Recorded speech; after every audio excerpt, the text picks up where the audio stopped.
बिना बिरी बिना चाउल तैयारी आलू इडली जदि आपण माने केबे ए इडली को बनै नांती ताहले थरे निहाती ट्राए करिवे। सकाळर जलखिया हो कि पिला मानक टिफिन सबुथि पई पूरा बेस्ट रहइबो। आउ ए आलू इडली को आपण माने मात्र 15 मिनिट रे बनै परिबे।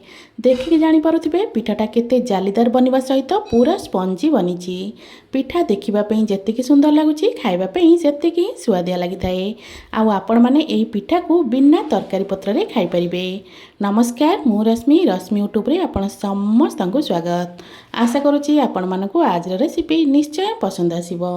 वीडियो को संपूर्ण देखिबा पई अनुरोध। एबे चलंतु स्टार्ट करिबा आजिर रेसिपी। आजिर एई आलू इडली बनेबा पई एठी मु नै जाईची गोटे जगह रे गोटे ताटिया एठी मु नैची सुजी। तो एठी देखि परथिबे मु पूरा सरू दाना वाला सुजी नेथिली। जदि आपण मन पाखरे मोटा दाना वाला सुजी थिबो ताले आपण माने नै परिबे। तो ये आम नहीं जा गोटे ग्राइंडर जार रे जो सुजी को आम मापिक रखी ना से सुजी को ये देदेबा। सुजी को दे सारापर या टिके ग्राइंडर जार रे बुले आनिबा। तो सुजी तो पूरा पाउडर हो न थाए जेतिकी पाउडर हो पार से पाउडर ये मुझे सुजी को कर आनी। एबे आम कौन करवा ना गोटे बड़ बाउल नहीं जा से बाउल रे सुजी को रखी नबा। ये मु बाउल रे सुजी को काढ़ी नहीं। सुजी को दे सारापर जो ताटिया मापिकी सुजी नहीं ना से ताटिया मापिकी ये मुझे नहीं दही। तो ये मु गोटे ताटिया सुजी पे अधा ताटिया दही नहीं। एबे से ताटिया को धोईकी अल्प पानी ये आम देदेबा। एका संगे ढेर सारा पानी बिल्कुल भी देवेनि अल्प अल्प कर पानी देबे। तो अल्प पानी दे सारापर आपको आम प्रथम भल भाव में गोलैबा।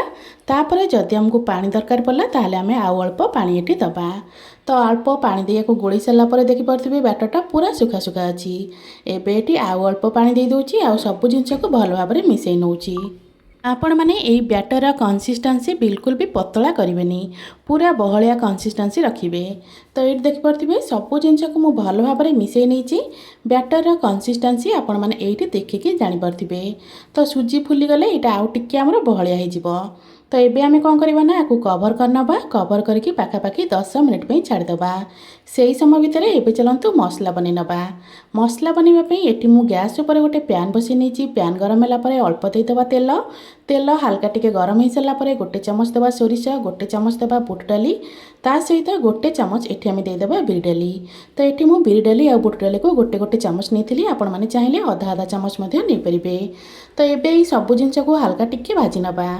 टिके भाजी हो सारापर एबे आम कौन करवा ना काटिकी रखिथिबा कंचा लंका दबा। लंका आपण माने आपणकर जेतिकी राग खाइबे से हिसाब रे देखिकी नेबे।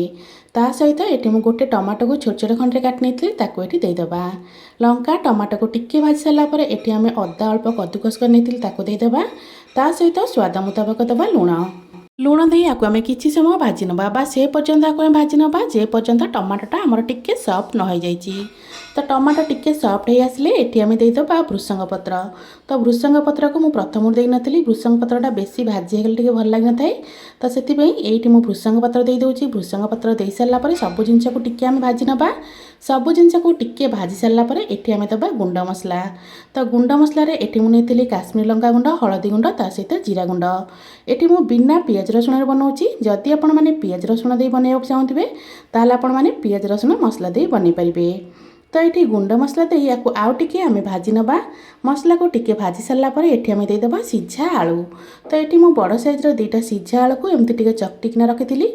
एबे ये आलू को मसला सहित देकी याको आम भल भाव में कषि नबा। सांग माने आज रेसिपी वीडियो को आपण माने को जगार देखुंत कमेंट करी निश्चय जनइबे जहाँफल कि मुझे आपण मानक धन्यवाद दे पारिबी।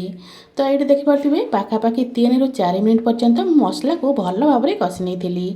मसलार कलरटा देखि जानीपे मसलाटा केते सुंदर बनी। मसलाटा देखापी जी सुंदर लगुच ना जो आपण मैंने ये पिठा बन खाइबे नार तो बहुत ही बढ़िया लगी था। बिना तरकारी आपण मैंने ये पिठा को खाई पारिबे। तो मसला ये पाखापाखि आमर हो आसला। मसला जो एमती टिके हो आसो ये आम देदेबा अल्प नड़िया कटा। तो ये मु अल्प नड़िया को छोट छोट खंडे काटिकी नहीं। आपण मैंने चाहिए नड़िया को स्किप करें। तो जेहेतु मो पाखे नड़िया अल्प थिला ताकु मुझे छोट छोट खंडे काटि नहीं देले खाइबापी बेस भल लगी थाए।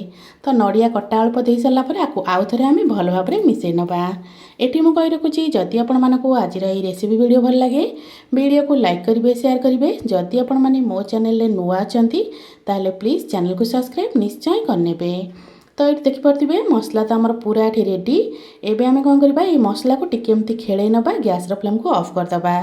मसला को भल भाव ठंडा हाँवाई छाड़ा। मसला ठंडा होता भितर गोटे देखिपे जो सुजी को मुझे गोले रखी ना, सुजी ये टिके बहल हो जाने सुजी ये फुली जाइए। आम गोले रखी सुजी देदेबा स्वाद मुताबक लुण, हाफ चामच रु कम एटी देती बेकिंग पाउडर, हाफ चामच रु कम देती बेकिंग सोडा।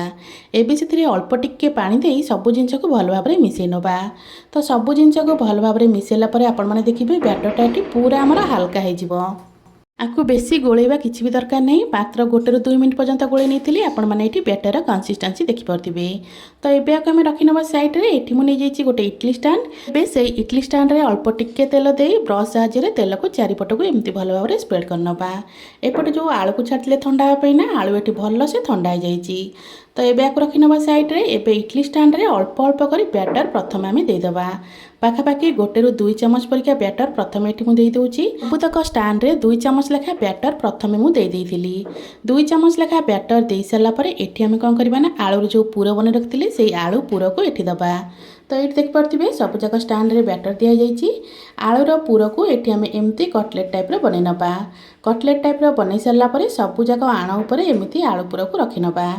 तो आलूर पूर को एमती रखी सारापर एबे 1 चामच लेखा बैटर देदेबा, जमती कि आलूर पूरटा पूरा भल से कवर हो। तो ये देखिपे पूरा को मुझे कवर करनेली। सेम प्रोसेस रे सबुजाक पिठा को एमती बन नबा। एबे आम कौन करवा ना, गैस उपर गोटे कड़े बसई नहीं, कड़े पानी बसई नहीं, पानी भल भाव में गरम हो सारानी। एबे इडली स्टैंड को पानी उपर रखी नबा। तापर आपको आम कवर करनबा। कवर करके पूरा 10 मिनिट पे छाड़दबा। 10 मिनिट रे पिठाटा आमर बढ़िया भाव में सीझीज। तो 10 मिनिट पर ये मुझे कवर काढ़ी नौची।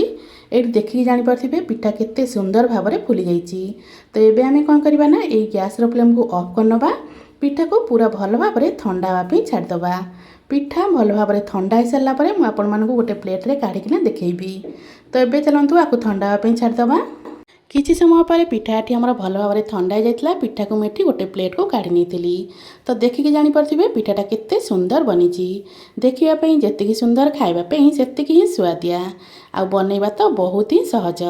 आशा करुँची आपण मानक आज रेसिपी निश्चय पसंद आसथिबो। पुणी आसीबी गोटे नुआ रेसिपी नहीं, से पर्यंत रहूची।